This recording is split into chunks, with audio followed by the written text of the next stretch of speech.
Red जोन में गोइल पहुंच दिल्ली टाउन।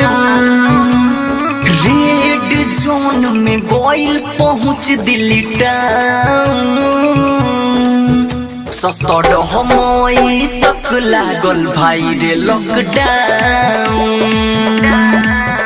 17 मई तक बढ़ल भाई रे लॉकडाउन।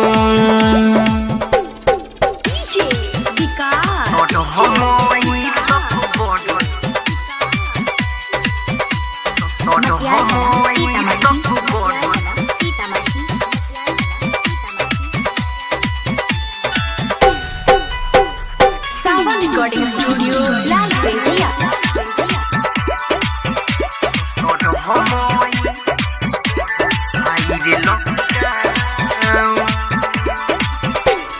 पीएम सीएम कैसे छोड़ी देश के ऐसन हाल में।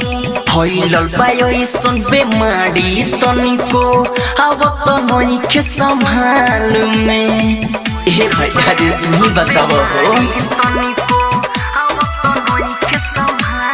हाँ पीएम सीएम कैसे छोड़ी देश के ऐसन हाल में। फैलल बा ऐसन बेमारी तनिको अब तो नइखे संभाल में। गृह मंत्री डाले फैसला कैले अंडरग्राउंड। गृह मंत्री डाले फैसला कैले अंडरग्राउंड। 17 मई तक लागल भाई रे लॉकडाउन। 17 मई तक बढ़ल भाई रे लॉकडाउन।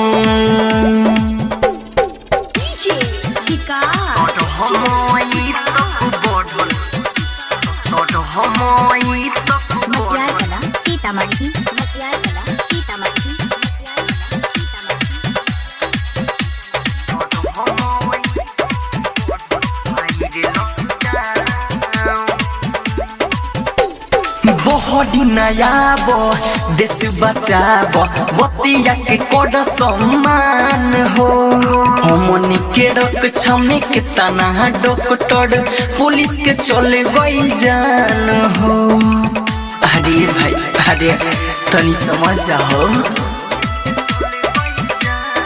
बहडी नयाबो देश बचाबो बतिया के कोड सम्मान हो। हमनी के रक्षा में कितना पुलिस डॉक्टर के चले गइल जान हो। गोलू गावी कहे विवेक भइल बा। गोलू गावी कहे विवेक भइल बा। 17 मई तक बढ़ल भाई रे लॉकडाउन। 17 मई तक बढ़ल भाई रे लॉकडाउन। सावन रिकॉर्डिंग स्टूडियो